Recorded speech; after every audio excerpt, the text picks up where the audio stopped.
Welcome to Gotta Ask. This is a presentation of Ump Life, the premier provider of customized umpire accessories and unique game use amenities. Tonight's guest is professional umpire Phil Cuzzi. Please type your questions in the chat box below, and we'll get your questions to him as soon as we can. If you would like to join the live broadcast, please contact Umpire Speaks or post it in the chat area. This video will be posted to the Ump Life page after tonight's show for viewing. Keep in mind this feed is about 20 to 30 seconds behind what you are seeing. And now the host of Gotta Ask, Ray Brownlee.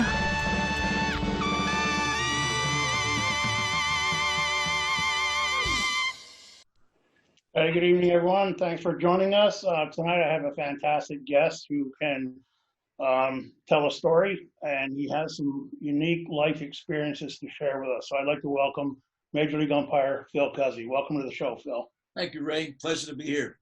What have you been up to? Well, you know, it's a crazy time, and what I've been up to, I've been cleaning the garage, and I've been painting doors, and just the most thing I've been up to is, as I said, was trying to stay out of my wife's way.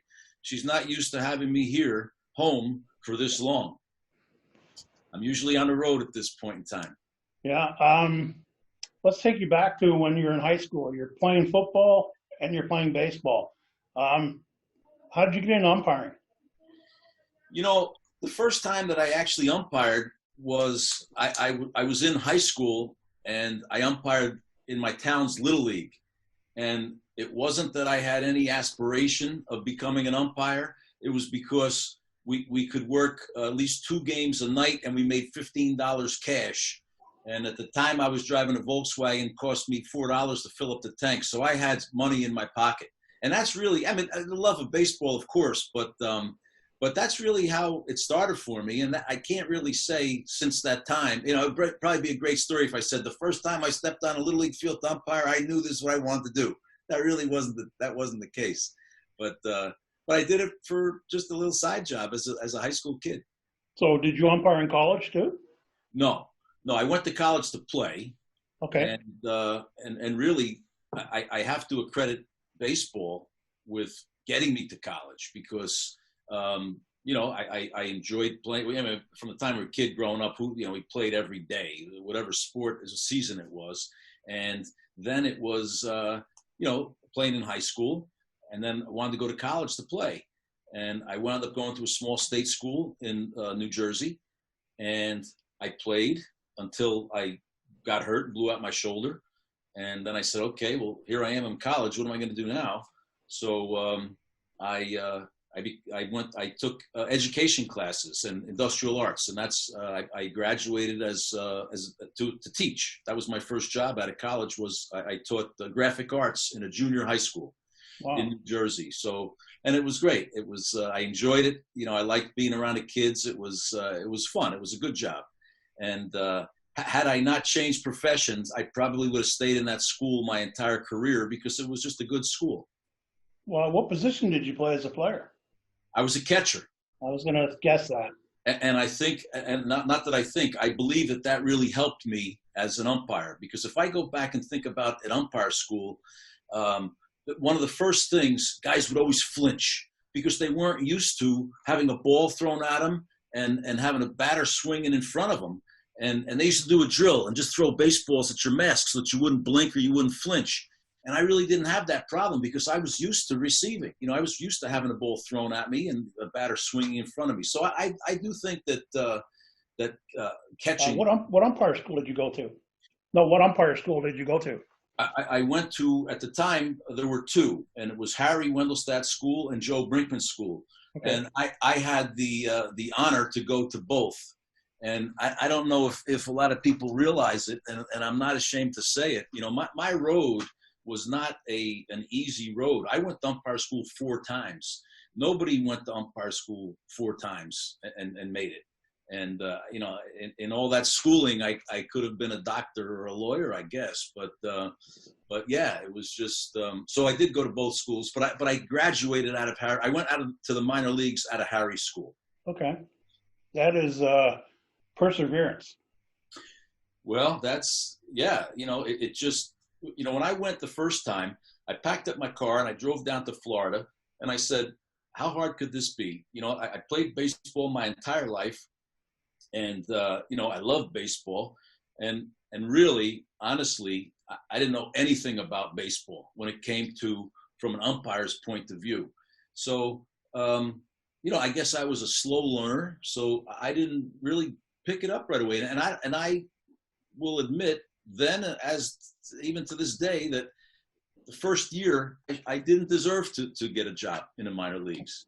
And so the bad news is that you have to wait a full year to go back to school because it's only offered once a year in January.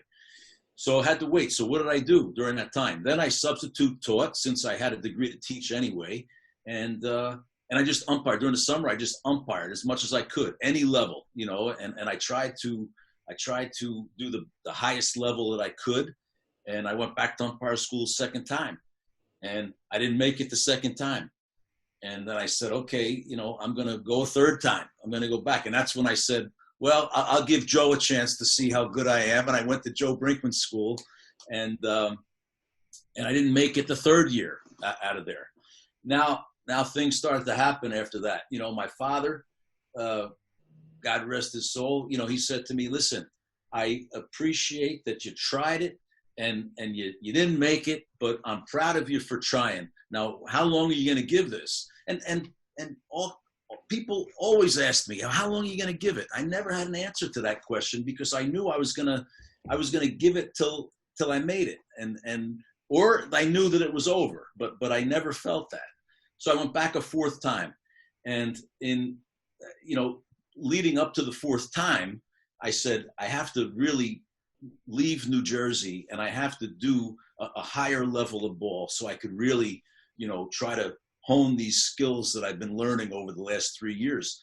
So I had heard about the Cape Cod League, and I had heard about the Alaska League. And I said, well, you know, I probably can anytime have a chance to go to Cape Cod, but when will I ever go to Alaska? So I applied to this Alaska League, and I just kept calling. And finally, the league president said, listen, I know that you really want to come up here, but I'm going to be very honest with you. We have to pay to bring the umpires up to Alaska. And to be honest, we have umpires that we feel are qualified from California, and it's going to really be less expensive for us to have to bring them from California than it will from you from New Jersey.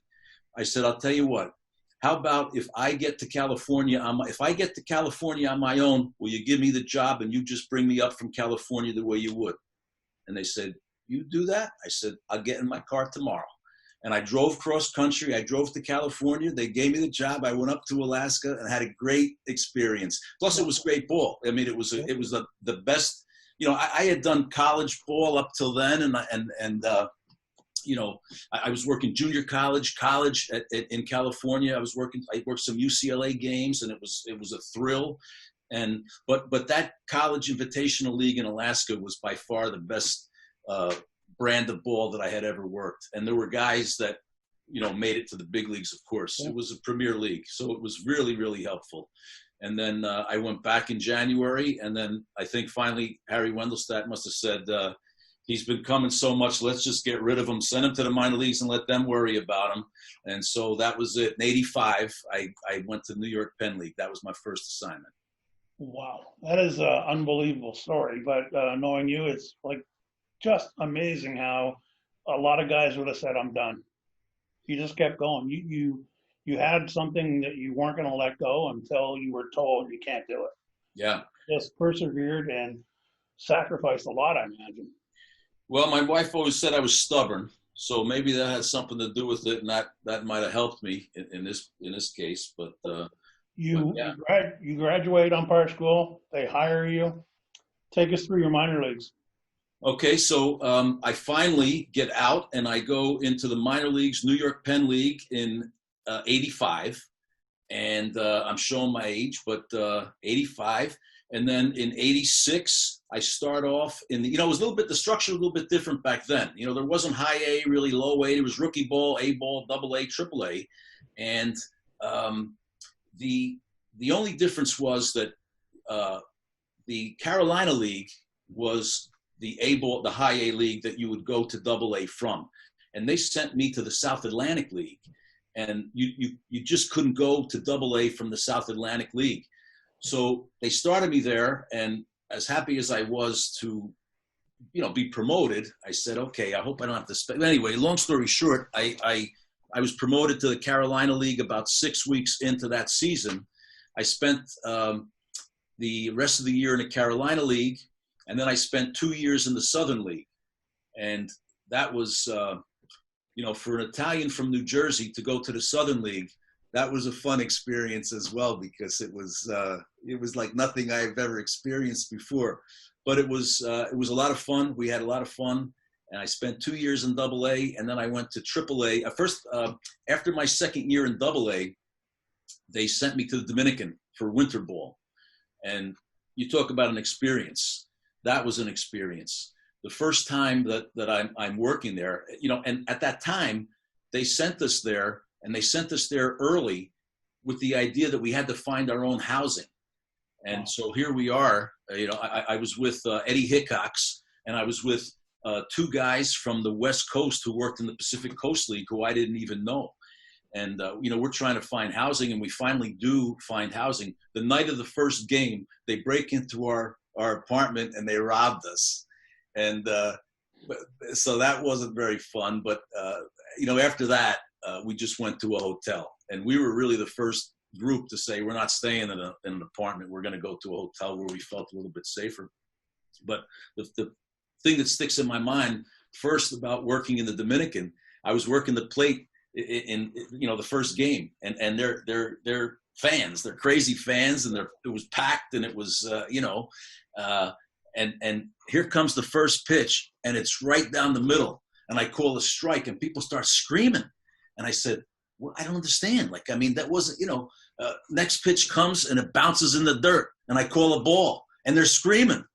And after the game, I said to one of the Dominican umpires who spoke English, I said, let me just ask you. I said, I realized right away, no matter what I called, the first pitch of the game was right down the middle. The second pitch was in the dirt. I call a ball, and the people are screaming. He said, well, they were betting that it was going to be a strike. Oh. And it was, talk about betting. And there was a gun check. When you walked in the front gate, there were two police. They were like military police sitting at a desk, and people would hand their gun over. They'd get a ticket, like you're handing a coat check. And but it was a great experience. And we worked the plate almost every day. So that was, then after that, that's experience. I went to AAA, and it took me, AAA now, you're saying, okay, now I have a shot to be scouted, to be seen, mm-hmm. and hopefully to get a shot. But it wasn't until my third year in AAA that I was working a game in Louisville, and unbeknownst to any of us, Al Barlick was in the stands. Al Barlick, Hall of Fame umpire, and he was a supervisor for the National League. And he came in after the game, and he said, hey, you did a good job. Where you been? Where you been hiding? I said, I've been here. I've just been waiting for you, Al. And he said, well, the National League is going to invite you to spring training. And that's really how it begins. And that's, how it began for me. And again, everything was leading up to the 93 season, which was going to be expansion of the Colorado Rockies and the Florida Marlins. So expansion means jobs. Coupled with the fact that there were a couple retirements, I believe there were 6 jobs going to be open for the 93 season. And so that was 2 years that I had. 91 was my first call up. And I just worked 10 games that whole year. But in 92, I worked a fair number of games, being called up. And when you looked at all the guys that were in my same position, I was being used by the National League as much as the guy with the most. So I really felt as though I had an excellent chance to be selected to work one of those, to get one of the jobs to start the 93 season. And, Ed Vargo was the supervisor at the time. Again, it's different than it is now. He was the only guy. So if he liked you, you were good. If you made him mad, you were out of luck. And I was going okay. Everything was going fine. And I really, to this day, can't say what happened other than the fact that my name wasn't on the list to get one of those 6 jobs. So realizing that, I was not selected, I had wondered if my career was over. Sure. And when I asked Eddie Vargo that question, he said, "No, it's up to you." He didn't say yes or no. He said, "It's up to you." So the handwriting was on the wall, and they didn't use me except, as I said, I think it was the last series of the year. They needed an umpire in New York with the Mets, and I did that.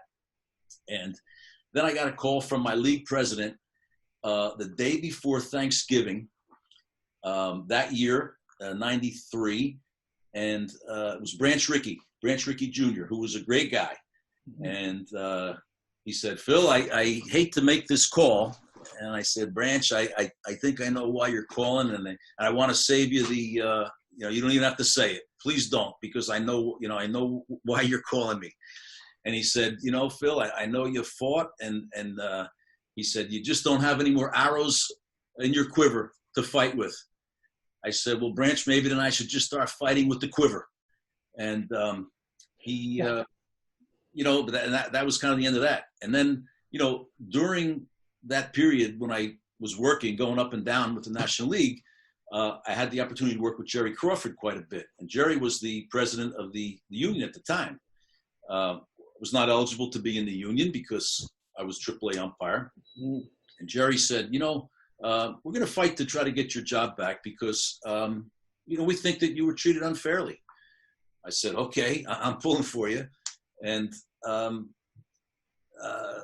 leading up to spring training the following year, which would have been '94, I got a phone call from the attorney, and he said, "Listen, be ready to go because I think that things are going good, and I think you're going to go back to spring training." I said, "Great."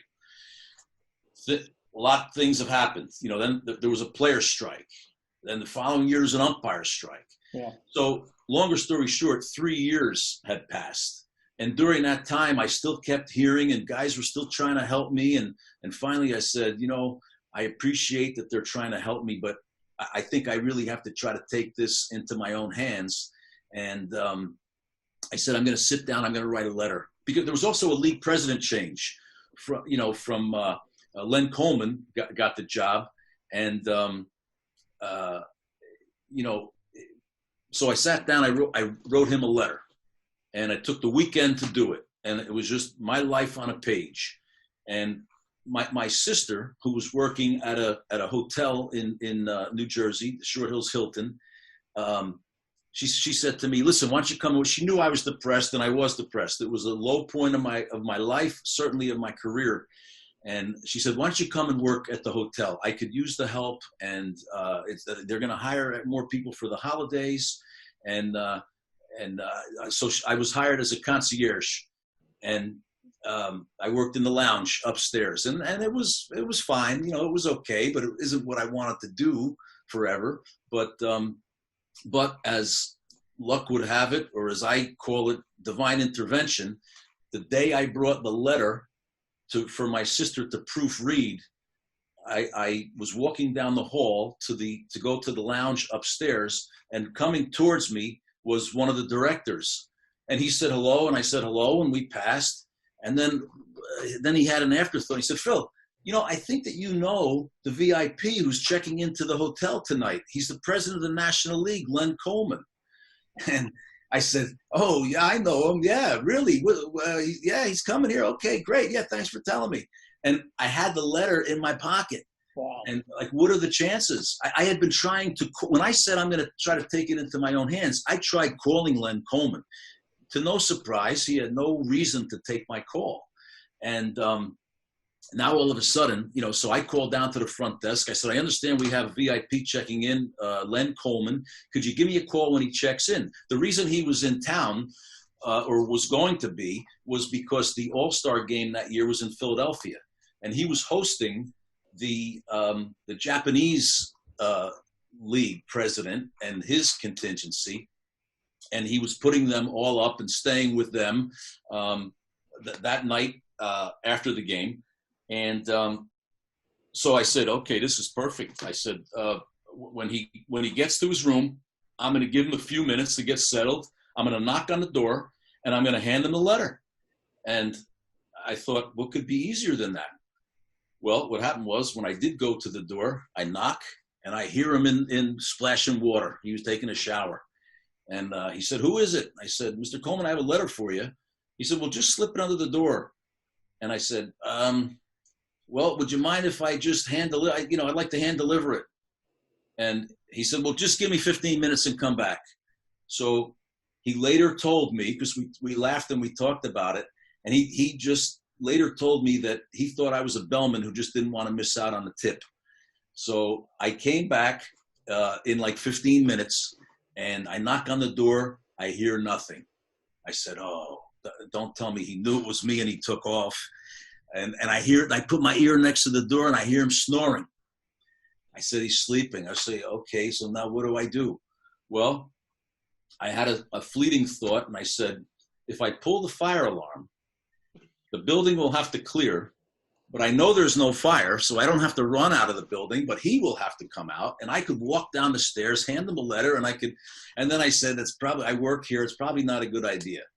So what I did was I said, the one thing I'm assured is if I slip the letter under the door, I know he'll get it.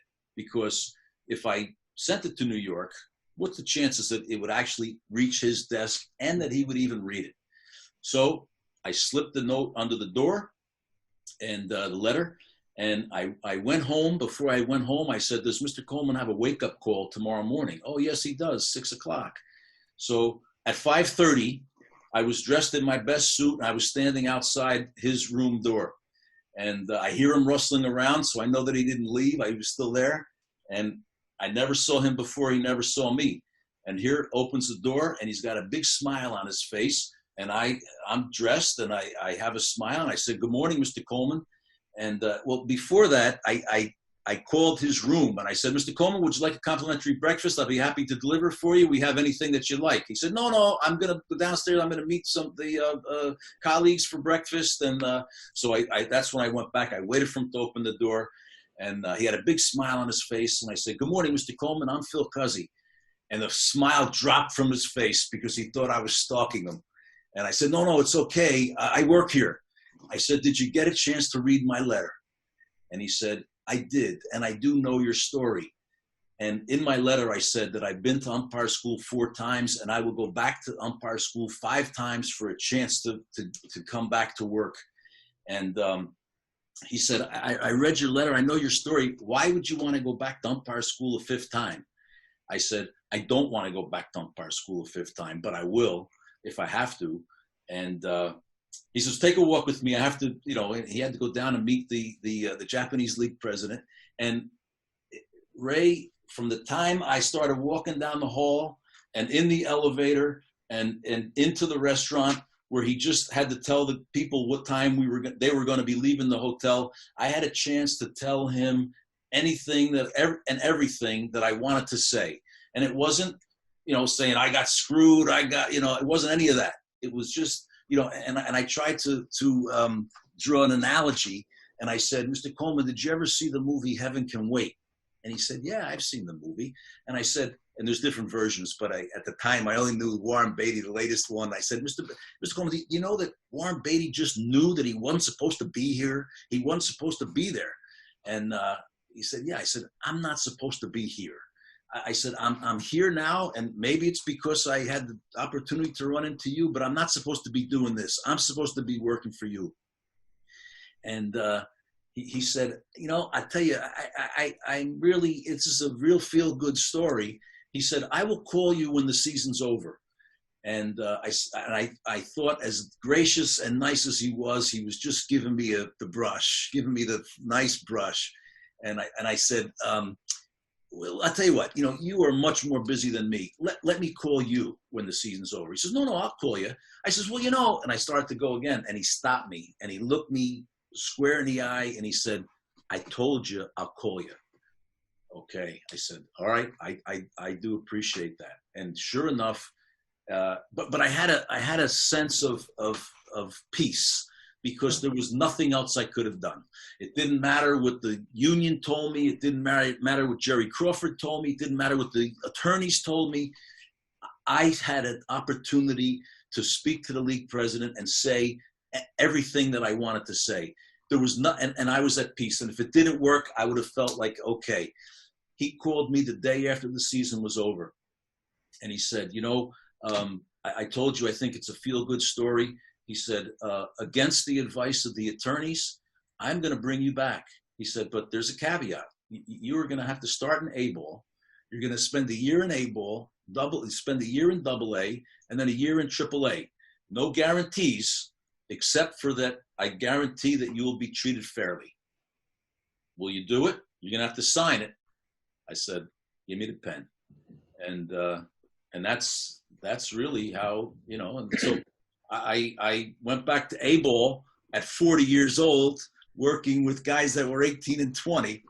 And, the rest was history. I made it back. And at that time, expansion, interleague play was just starting. So they needed extra guys. And that was my first game back. It was the first game back when I finally got back to AAA was Baltimore in Atlanta when Cal Ripken, you probably don't remember, and I'm not a stats guy, but I do remember this. Cal Ripken had like 6 hits or something like that. It was a crazy, lopsided game and all that. But that was the start of it, and that's how I got back. And here I am ready to start my 22nd year. You must have made an impression on Len Coleman. That's all I can say. I mean, it's almost unbelievable, that story. But maybe he liked the movie Heaven Can Wait. I don't know what it was, but yeah, it worked out, and it was a sweet tasting. It was incredible. No one could say that I didn't put my time in. No one. So now you're in the major leagues. What have you been there? 17 years now? No, I'm going into my 22nd year. 22nd. So 2 All-Star games, 1 wild card game, 6 divisional series, 3 championship series, 1 World Series. You've been part of 3 new no-hitters. What a story, Phil. It's just my goosebumps, man. It's just incredible. And you thought I was just a guy who wanted to wear your harness. No, you know what? We're not even going to talk about my products. This is for my membership to get to know a major league umpire. And I've had so many great guests, and by far this story should be told by somebody. And I'm glad you shared it with my membership. And it's just an unbelievable feel-good story that perseverance, drive, instinct, gut feeling, it's unbelievable. And to persevere through all that and make a life for yourself at the highest level of baseball, I think it's fantastic. Thank you. It's just incredible. That is my message. When I have the opportunity to go in and talk to school kids, sure. That's the message. Persevere and don't let anyone tell you that you can't do it. And I had my own father, my own family, as supportive as they were. My father said, "Okay, I get it, but now what are you going to do? You tried it, and if you feel it, you can't let anyone, dissuade you and tell you that you can't." One thing I notice about you when you're working at the Major League Baseball level, you always seem to be having fun. I love my job. Your body language shows you're always talking. It just shows that you love what you do, 100%. So Tommy's got some photographs that I pulled up today, and do the bases first.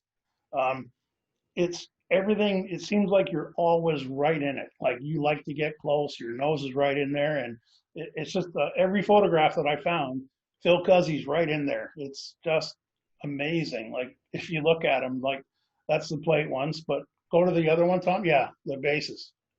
Yeah, look at these base shots. It's there you are rotating up to third base on the bottom left, and look at you. You're right in there. You're right on top of it. It's just you look like you're having a blast. Ray, I remember every one of these plays, and I got them all right. Perfect. Yeah, I mean, look at the rotation up to third. That bottom left one. You're right in. You got inside. It looks great, man. Like every one of them, the concentration level, some you're moving, and the concentration is unbelievable. I just love your story. Let's go to the plate once because um, we talked before we went on. You have a unique style of working your slot or your plate. You like to get your arms wrapped, well, not really wrapped around them, but some of them show you like you're pretty close. Have you ever had a catcher tell you, don't touch me? I have, but really not very often. It's and again, I don't remember who the catcher was current, and he said, Phil, would you mind if at least if there's a runner on first base to not, he's afraid I was going to hold him down and if the runner took off to steal, and I said, no, I get it, and believe me, and by habit, if there's a runner on first or if there's a runner that's taken off on a pitch. I take my hands off the catcher automatically, and I tell, especially catcher that doesn't know me. I'll say that to him before the game even starts. I'll say, "Listen, you never worked with me, but I work close. You may feel I'm crowding you, but believe me, I'll get out of your way." And it really hasn't. I can't say it's never happened, but for the most part, they seem to be okay with it.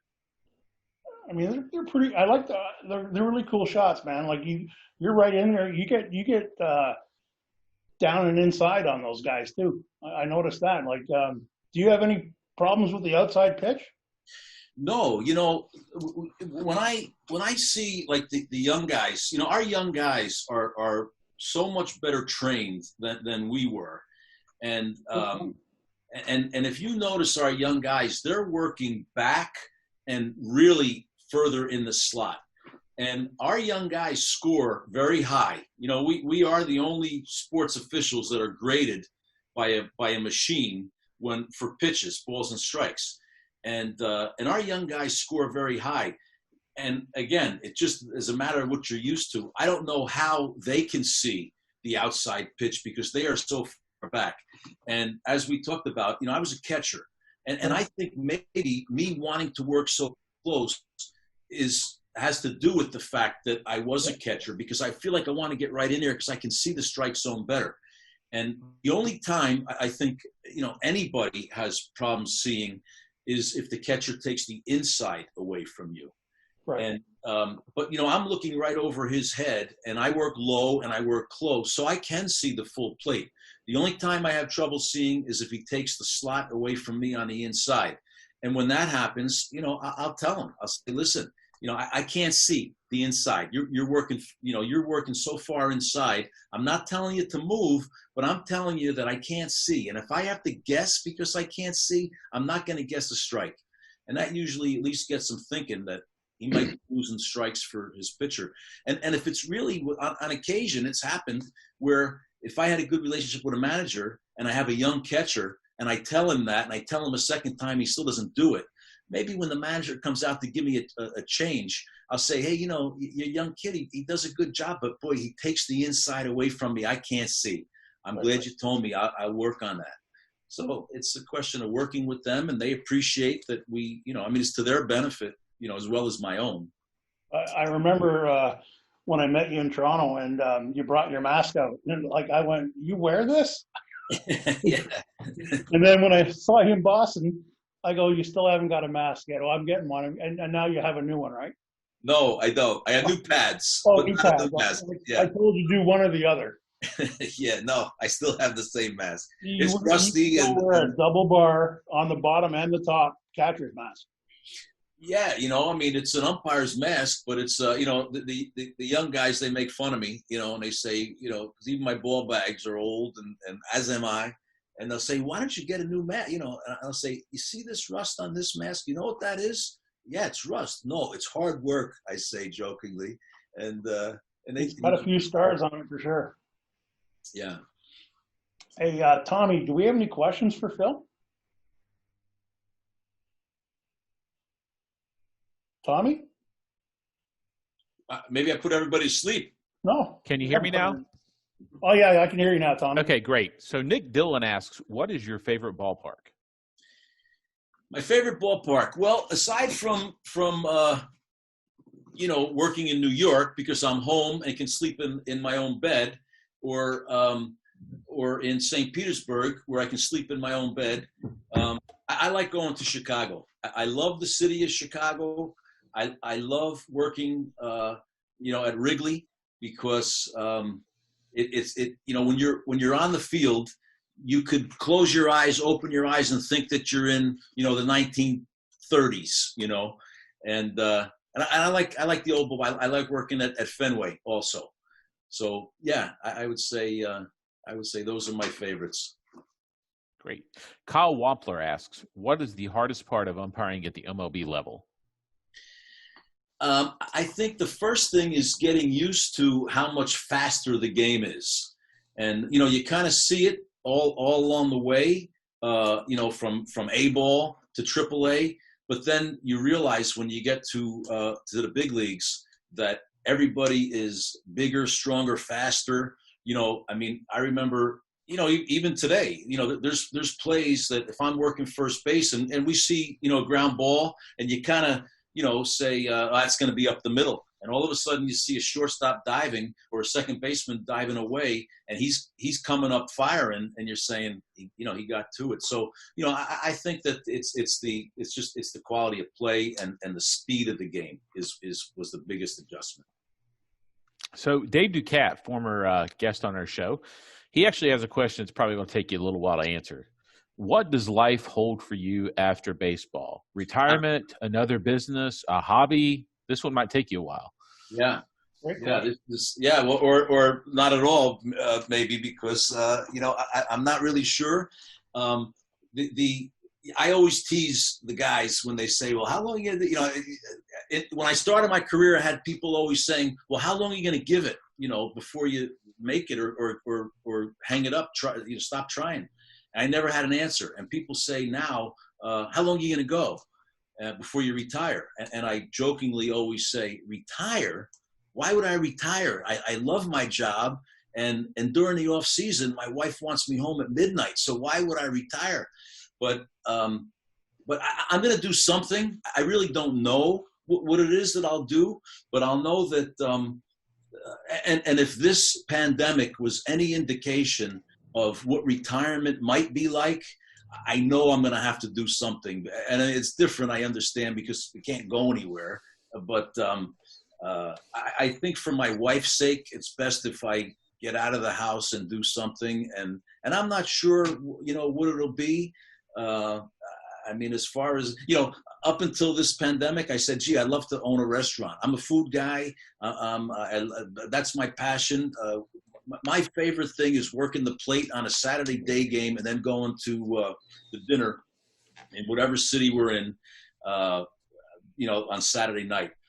But, this is kind of the wrong time to own a restaurant. But yeah. So that is a good question. I don't have an answer to say, well, when I retire, we have guys that do it. They say, I'm going to get into the insurance business. We have an umpire that does that. We have umpires that have little side businesses. But I know I'll do something. I just don't know what it'll be. And I'll figure it out when I retire. I'd like to think I have a few years left. I think you have a great after umpiring career as an after dinner speaker. Well, yeah, I'm not afraid to speak. And this is fun. When you asked me to do this, I loved it. Just knowing that you're talking to umpires, right? Most of who we have on are umpires, and yeah, all the membership of Ump Life. There's 5,500 members, and I'm sure everyone's quite a few people are tuning in. And if they don't see it tonight, they can go to Ump Life TV on YouTube and watch the whole series. And actually, guys, it looks like a lot of people are saying the audio and video is choppy tonight, and I just checked it. So I think there's still hangover from the outages we've had earlier this week with Facebook and whatnot. Right. So the YouTube video should be a little bit clearer. Perfect. Yep. I don't know what I was going to say something there, and it just slipped my mind. I don't know what we were talking about. Go ahead, Tommy. All right. So William Leaf asks, what's your most favorite memorable game in the minors or the majors? Or actually, you could say your favorite game in the minors and your favorite game in the majors. I think, maybe my favorite game in both the majors and the minors was my first one, because, it's, for me, going to umpire school as many times as I did, and then working as many college games as I could. And then all of a sudden, my first game was in Watertown, New York. And it was, so it was the New York Penn League. So it was a half season, like a short A league and rookie season. And, our league meeting was in Auburn, New York. And then we had to drive, and we went passed through Syracuse to get to Watertown. And there was a AAA game in Syracuse, and we stopped to meet the guys, and we felt like, felt like such a big deal. We had a pass to get in, and we went into the umpire's room, and the guys treated us great. They took us out, after the game, and by the time we got to our little roadside hotel in Watertown, it was shut up dark. There wasn't anything. There was a phone booth showing how long ago it was. It was 85, no cell phones. And there was a phone booth in the parking lot. And we said, well, gee whiz, there's nobody, what do we do? I said, well, we're going to just have to call the guy. So I called the guy, and I said, this is Phil Cuzzi, a New York Penn League umpire. We're staying at your hotel, and it looks like everything is shut up. And he said, just pick a door that there's no car in front of it. The door's open. Just go in and come see me in the morning. And that was it. But, and then of course my first game in the big leagues was, you never forget that. And, June 4th, 1991, joining Harry Wendelstadt's crew, working for Randy Marsh and working with Frank Pulley and Charlie Williams. And, they put me right into the rotation, which, I took that as a compliment, that they didn't feel as though they had to put me at third or put me at second. The spot was at first, and they put me at first. But I guess, to date, the biggest thrill was working the plate in the World Series. That was something that we all wait for and work towards. And everybody wants to get to the World Series. Doesn't matter if you're a player, coach, trainer, so that was certainly, that was probably my biggest thrill. You also worked first base at the new Yankee Stadium when it opened, didn't you? Yes, we did. It was our crew, Jerry Crawford, Tom Hallion, Eddie Hickox, and Hallion had the plate, and I was working first.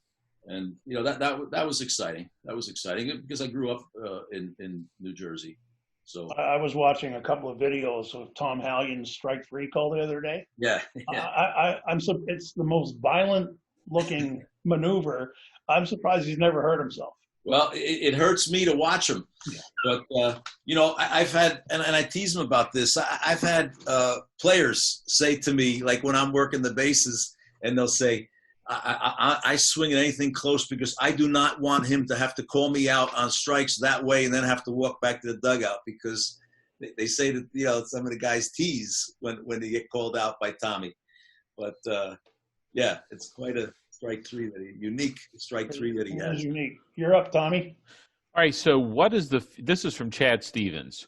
What is the feeling like after a playoff series is over? For example, World Series Game 7 in 2017. Is it celebrating in the umpire room or out that night with family, celebrating the year? What's it like after that series is over?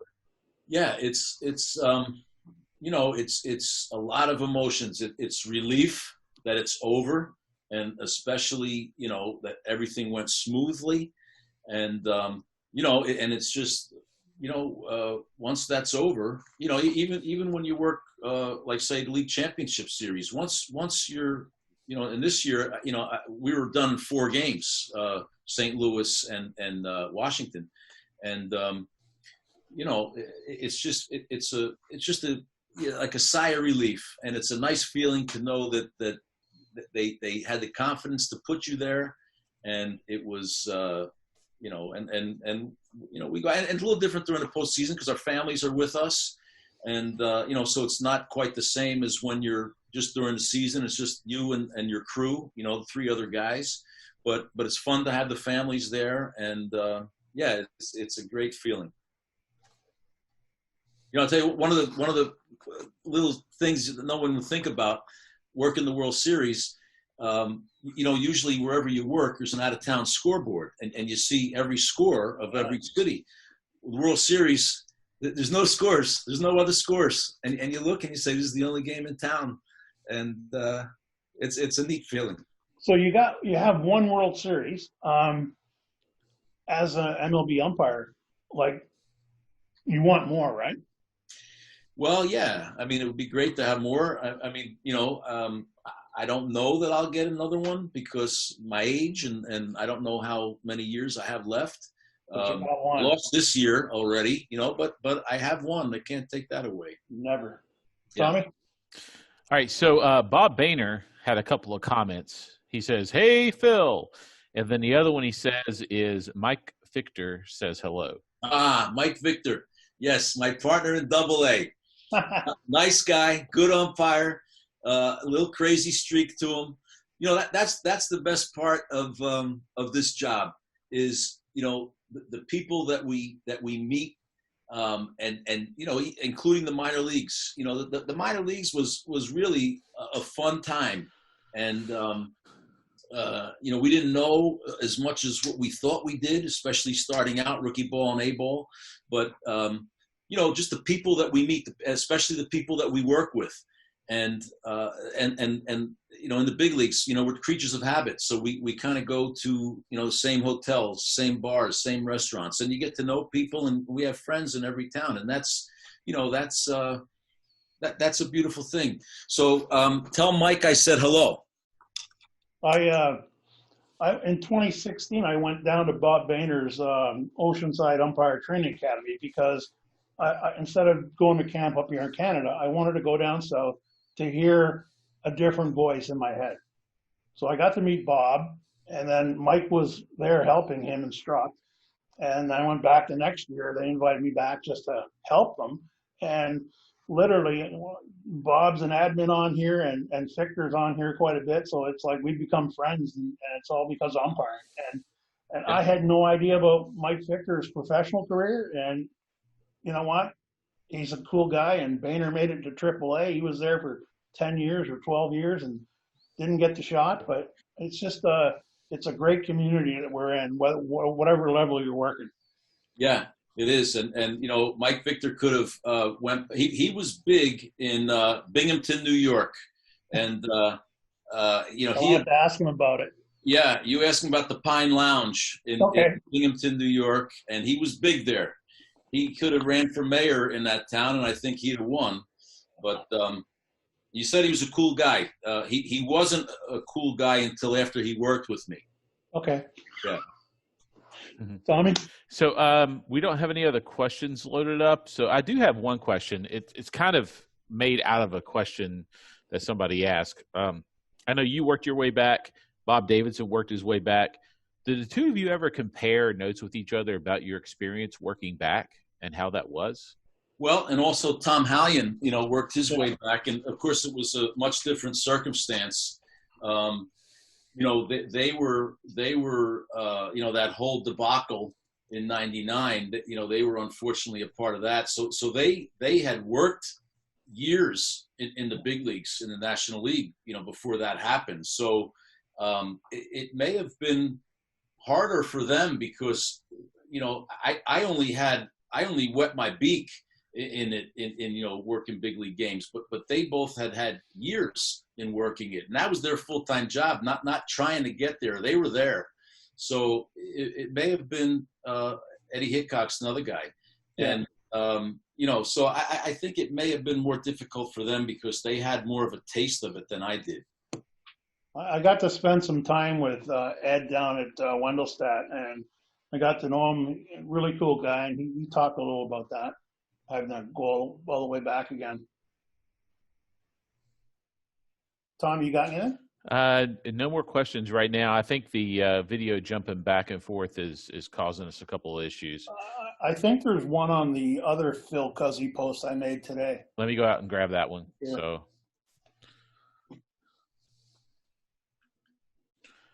All right, we got a couple on here actually. Yeah. Well, hang on before you go. Like, I've had 25 people contact me since I said you were coming on, and they want to know about the ejection in Yankee Stadium with Brett Gardner with the bat. Yeah. Oh, is this the bat thumping on the top of the dugout? Yeah. Oh, that's a great question. Let's hear that. Is there a question in there? Well, obviously, Brennan Miller was on the plate, right? Yes. Yep. Yeah. He ejected the manager. Yes. And then Gardner didn't like it. So he actually did the same thing in Toronto, too. The bat onto the dugout roof. Yeah. Yeah. And you were working first base. Yeah. You know, it was, it was really, I mean, in my estimation, in our guys' estimation, you know, if he had done that when his teammate hit a home run and he was doing that to celebrate, I don't think anybody even thinks twice about it. Yeah. But, you know, to do it after his managers got ejected, and obviously it was in displeasure of a call or the game or, you know, an at-bat or whatever it was, you know, I just didn't think that it was appropriate. And, you know, it kept hearing things like, well, it's not a rule, you know, and no, it's not a rule, but it's not a rule to throw eggs out of the dugout. But if that happened, you'd probably eject. So, you know, and, you know, and then that kind of was the end of that, you know, so, so let me kind of ask a question on that, because I have a couple of friends that umpire minor league ball. So, you know, there's throwing equipment and doing stuff with equipment, and there's equipment violations. So equipment violations, is that more of a logistical thing? You just say that's an equipment violation and make a log of it and just do a report? I mean, what's the logistics of an equipment violation compared to somebody doing something that's ejectable? Well, you know, let's say, for example, that you call a hitter out on strikes, and he takes his helmet off, and he says, you know, there's no way that's a strike. Well, that's going to be an ejection. But let's say, for example, that you call him out on strikes. He doesn't say anything to you. He starts walking back to his dugout, and he takes off his helmet and he violently slams it to the ground, but didn't say anything. That might be the difference of, you know, issuing, and you have to let him know, you know, so you would just point and let him know and say that's an equipment violation, and it would be written up as a report, and then there'd be a fine attached to that. And, you know, now if you give an equipment violation and now he turns around and says something about that, then that could also lead to not only the original equipment violation, but an ejection as well. I'd often wondered about that, because they told me stories about doing equipment violations, and it's kind of just like that's an equipment violation. You just kind of move on with life. And I'd wondered about that before. Yeah. The league I work up here, we have that. And it's basically, let's say a guy gets thrown out at first by a hair, and you whack him, and he's running past you and he yells the big F word, and everybody can hear it in the stands. Okay, you know what? Shouldn't do that, but like, am I going to run him for it? No, I'm just on his way back and go, I got to write that up as an equipment violation. Or you tell the first base coach, and they're pretty good with it. Like, don't go looking for it, but like, you know what? If it's that obvious and you have to do something, you do it. You got to do it, I guess. Yeah. Yeah. You know, I mean, profanity is not necessarily a cause for an ejection, you know, and if a guy curses because he's mad at himself or because, you know, then okay. I mean, you know, we're big boys and we've all heard that word before.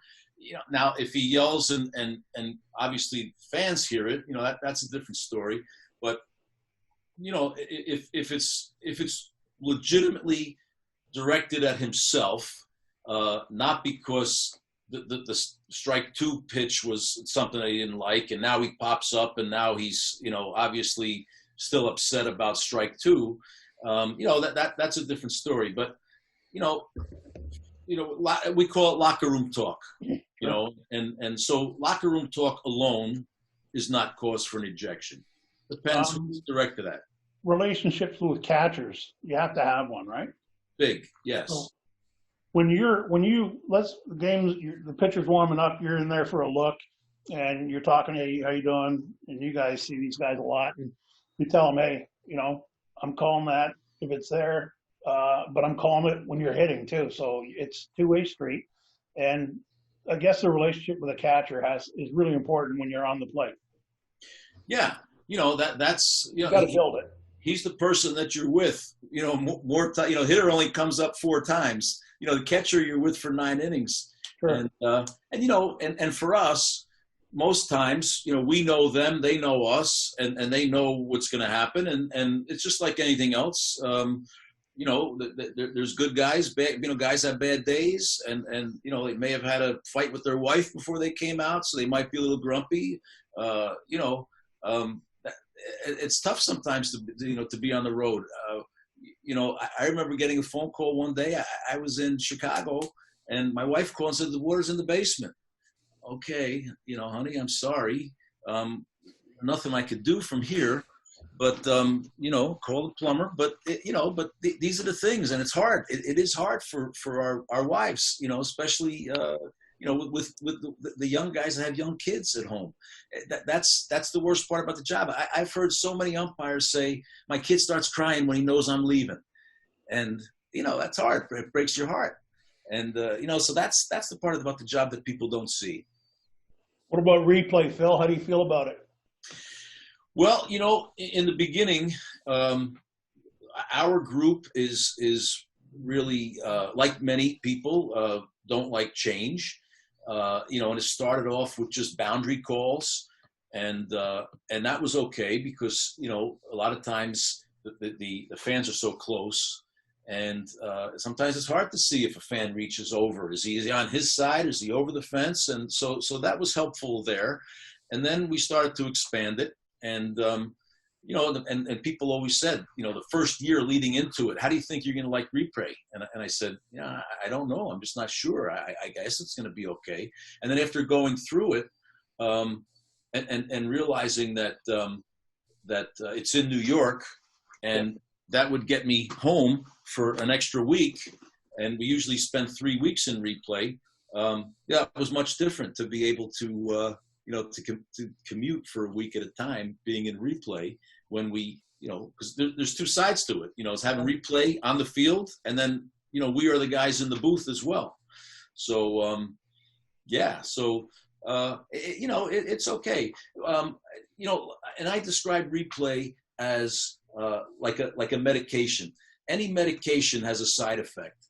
And to me, the side effect of replay is when a guy hits it's a double, and he slides in and he's safe by not even, you make a very casual call because it's not even close, and all of a sudden you see the manager do this. And as soon as you see that, one thing has happened. When he slid in, he came off the base this much for that long, and high def slow motion, you see it, and you have to flip it. Or on the field, you're saying, okay, that's one of those. So you really can't get mad about it because that it's impossible to see that. But to me, that's a side effect of replay.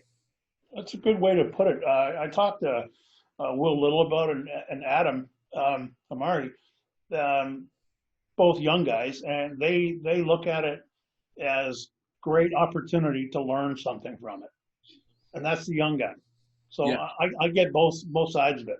Yeah. It makes total sense. And I think what they might mean is when we're actually in the booth, and every game is on. So we're assigned to a station, and we might have 2 games, but yet every other game is going on. So, you kind of look around, you can walk around, and if something happens in your game, you're alerted. So, you go back to your station. But when something happens at someone else's station, you also go to that station to watch it as well. Because, we have the ability to say to the group, whoever is around, I don't see a tag. Anybody see something I'm not seeing? And, they'll say, no, I got the same thing you have. No, wait a minute, with another angle coming. But the learning part is you can see if a guy misses a call, not always, because sometimes you just miss it. Doesn't matter. You can be in the best position. Doesn't make any difference. But oftentimes when you see a guy miss a play and you have the ability to tell the technician, wait, run it back, start it again, right from there, slow motion, let me see. And you say, okay, he's moving. Or look at what happened. The third baseman dropped his foot and he got blocked out. He can't see it from there. Now, if he's standing over here, he can see that. And that's the kind of discussion that goes on in the replay room, and that is very helpful. So when, as an umpire on the field and you've got the headset on, are they, the people in the booth, are they actually talking to you guys, or they don't talk to you until they have to? Yeah, no, they'll come on. They'll first come on, and you know, we're the first ones to speak. And you know, I might say, you know, replay. This is this is Phil in New York. Yankees are challenging the play at first base. Now they've already seen it, you know, right. And they're saying, okay, give us a second, we're going to look at it, and then we don't hear what's going on because they kind of flip the microphone up, and we really can't hear. And then at the same time on the field, we're kind of looking at it because the big screen shows it, and you know, and sometimes you know right away when you see it on the board that you missed it, and you're waiting for them to just come back and confirm that, and sometimes you can't tell. Right. And they can't either, and it's taken a long time, and the longer it takes, you're saying, okay, I mean, maybe they have to stand the call, and you know, then they'll come back on. They'll say, Phil, you know, the call is correct, the call is confirmed.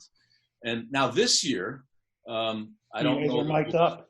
Yeah, we're going to be mic'd up, and we will have to announce it to the stands. I don't know that there'll be anybody sitting there if we should go back, but we will. And we were doing that. We were having that type of training, and so we'll be like the NFL, that we'll talk and we'll announce it to the. And sometimes it'll be very obvious what we're going to say, and sometimes it may not. You know, if it's an interference or left the base too soon or missed the base, whatever it happens to be. So I think that'll be good for the sport that the officials on the field are actually doing it instead of the announcer. Mm. So Tommy, we got two more good questions. Two more good questions here. Yeah, go ahead. So Matthew Dreyer says you were part of 3 no-hitter games. Do you have one that was maybe your favorite or most memorable of those no-hitters? Well, 2 of them I was working the plate, and the interesting thing about both of them is that I didn't know I had a no-hitter. And my first one with Bud Smith in San Diego, I was just coming off a vacation. And, you know, the way we work is you know, we're in rotation. And the rotation may change because of, guy going on vacation, coming back, or whatever it happens to be. But, you know, we stay in that same rotation. So when we went on vacation, I left from first base. So I knew that when I came back, I was going to have the plate. And so now I'm flying across the country to San Diego, and I'm saying, gee whiz, I'm flying across the country and I have to work the plate. Because, you know, we came in the same day. It was a night game. And here, I'm working this game. And, you know, I didn't know that he had a no-hitter until Bud Smith, the pitcher, came up to hit in the top of in the bottom of the 8th inning. And I heard a fan yell, "Bud, don't worry about all those zeros." I look up on the board and I said, "Oh man, this kid's throwing a no-hitter." Wow. So I only had 1/2 inning to really think about, because you know that everybody's watching, every channel comes in on that, and ESPN comes in and all that. So, you know, now you feel a little more pressure because, you know, you really don't want to miss a pitch now. And so that was just 3. But my second one having the plate, I was in Chicago, and it was from Phillies. He was pitching with the Phillies, then he went to Texas. Cole Hamel? Help me. Hamel? Yes, Cole Hamel. And I had no idea that he was throwing a no-hitter until the last out. And I see it was a circus catch in the outfield, and as soon as that catch was made, everybody runs out of the Philly dugout, and they're swarming Hamel. And I'm saying, I think I just worked a no-hitter. And I look up on the scoreboard, I saw all zeros, and I said, no-hitter. And I didn't know, and I'm glad I didn't know. Wow. Yeah. And of course, I think the other one I was on the bases, so it's a little bit different feel when you're working the bases. Tommy? It's still fun to be a part of. All right, so we got kind of a fun question here. So this is from Matt Couture. Sorry, Matt, if you're watching. I'd be interested to hear about how he and his crew chief, Tom Hallion, typically always wear the blue shirt behind the plate and what the conversation is like on different crews for their uniform choice. Yeah. Well, I think if you noticed and took a poll, you would see that more guys wear the black than wear the blue. And Hallion and I, some crew chiefs just say we're wearing black, and Jerry Davis comes to mind. I love Jerry Davis, but he will not give you a choice. And I've worked with Jerry Davis, and the only time I could wear the blue behind the plate is if it's cool enough where they're wearing jackets. Then I can do that. And even the World Series, I worked with Jerry, and he wouldn't let me wear the blue because it was the hottest game of the year and in LA. But with Hallion and other crew chiefs as well, they will allow the plate man to decide what color to wear. So last year we worked with Adam Hamry and Todd Tishner, and they both liked the black. So when it was their plate job, we wore the black, and we always teased them, saying, especially like, let's say we went to Chicago with the White Sox and their shirts were black. And we say, you may want to consider the blue just for safety's sake. Safety is job one. We don't want anybody getting hurt out there. And, we're in the same, but Hallion and I always wear the blue.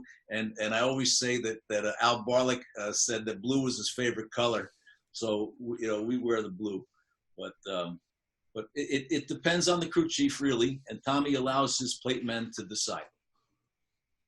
Great. Tommy? All right. We're an hour and 8 minutes in, so this will probably be the last one, Ray, unless we want to continue. This is from Nick Swiha. With more drastic shifts happening in the MLB level, have you all had to change how you work on the field, such as starting positions and your mechanics? Yeah, absolutely have. That's a good question. And especially, I started working on the outside to take field plays, and I was working, coming back on the infield during spring training, and didn't really get a full spring at it either. But especially doing that, it's crazy because there are times that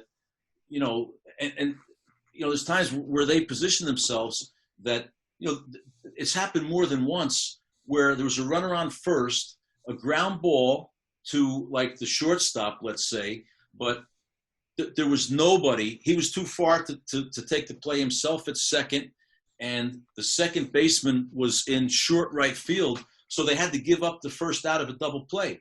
And when I asked them about it, they said that these stats guys that are sitting in a booth somewhere, they say that they'll give up the out for whatever the reason. It's all statistics, right? Everything that they do is based on a stat. And but from a purist baseball point of view, you're giving up an out, and it kind of didn't make sense. But yes, to answer the question, it does make us change our positioning at times, especially if you're working on the outside. And it's kind of crazy to see, but that's the day we're in. Tommy, we're done? We're done, sir. Okay, Phil, I just want to thank you. This has been a great hour and 6 minutes. I didn't get to say much because you just went on a roll, and I appreciate everything you told us, all the little things. Just thank you for doing this, and have a great season. Thank you. It was my pleasure. I enjoyed it. Thanks. Okay, folks, that's it for Series 2 of Gotta Ask. We're probably going to take a break for a bit and probably try to do this when the season picks up. And if we can talk to the MLB umpires, we will. Okay? So thanks for watching, and have a great week.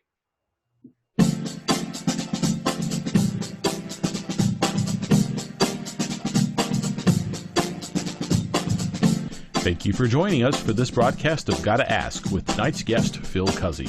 Please join us for a future broadcast. This episode will be posted to the Ump Life page and the Ump Life TV YouTube channel later this evening. Have a good evening, and may you and your family stay safe and healthy.